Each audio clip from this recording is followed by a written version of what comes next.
I welcome all of you to this program and may God bless you through this word of God. मेरे बहुमूल्य परमेश्वर के संतानों, इस प्रोग्राम में मैं आपका स्वागत करती हूं और परमेश्वर अपने वचन के द्वारा आपको बहुत आयत से आशीष दे। Today we are going to meditate Matthew chapter 5 verse 8. आज हम मनन करने वाले हैं मत्ती अध्याय 5 वचन 8 से। It says, "Blessed are the pure in heart, for they will see God." ये कहता है, धन्य हैं वे जो मन के दीन हैं, क्योंकि वे परमेश्वर को देखेंगे। Yes, my friends, we can see God and we can feel His presence in a mighty way. हाँ मेरे दोस्तों, हम परमेश्वर की उपस्थिति को सामर्थ्य रीति से महसूस कर सकते हैं।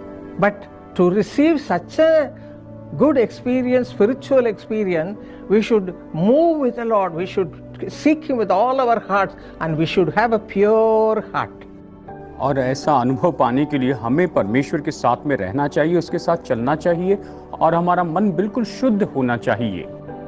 In the Old Testament we see Abraham, Isaac, Jacob, all these people had a close communion with the Lord. पुराने नियम में हम देखते हैं कि अब्राहम, इसहाक और याकूब परमेश्वर के बहुत ही नजदीकी में चलते थे। They are talking and walking with the Lord. वो तो परमेश्वर के साथ बातें करते थे, उसके साथ में चलते थे। Their lives were clean before the Lord. उनका जीवन परमेश्वर के सामने बहुत ही शुद्ध था।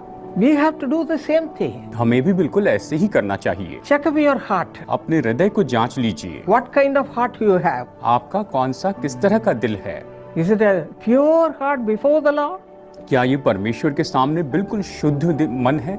If you read Genesis chapter 12 verse 7, 31 verse 13, 26 verse 2, Exodus 3 verse 2, all these verses say they all had a close communion with the Lord. अगर आप उत्पत्ति अध्याय 12 वचन 7 पढ़े, उत्पत्ति 31 13 26 2 और निर्गमन 3 2 अगर आप पढ़े तो पाएंगे कि इन सब लोगों के मन बहुत ही शुद्ध थे और वो परमेश्वर के बहुत ही नजदीकी में चलते थे। In the same way, if you see in the New Testament, apostles were close to the Lord. और इसी तरह से अगर आप नए नियम में देखें तो ये जो प्रेरित थे वो परमेश्वर के बहुत ही करीबी में थे।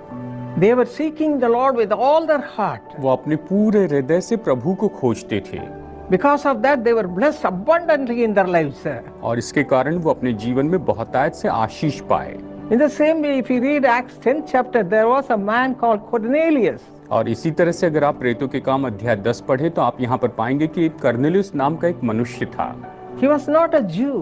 वो यहूदी नहीं था, He was a Gentile. वो तो अन्य जाति का था। But in the midst of all these things, he sought the Lord diligently. लेकिन इन सारी बातों के बीच में उसने बड़ी ईमानदारी से प्रभु को खोजा।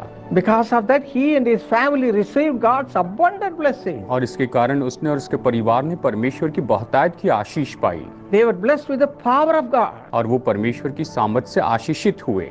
My friends, today change your habit, change your thinking, come closer to the Lord. मेरे दोस्तों, आज अपनी आदतें बदले, अपनी सोच बदले, प्रभु के बहुत ही करीब आ जाएं। If you seek Him with all your heart and you lead a pure life before the Lord, you can see Him.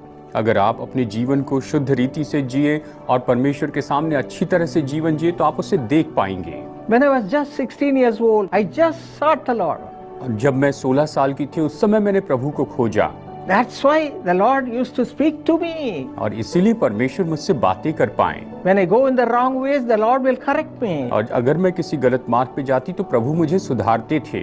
In that way, I had a close communion with the Lord. और इस तरह से मेरा परमेश्वर के साथ में बहुत ही नजदीकी संबंध था।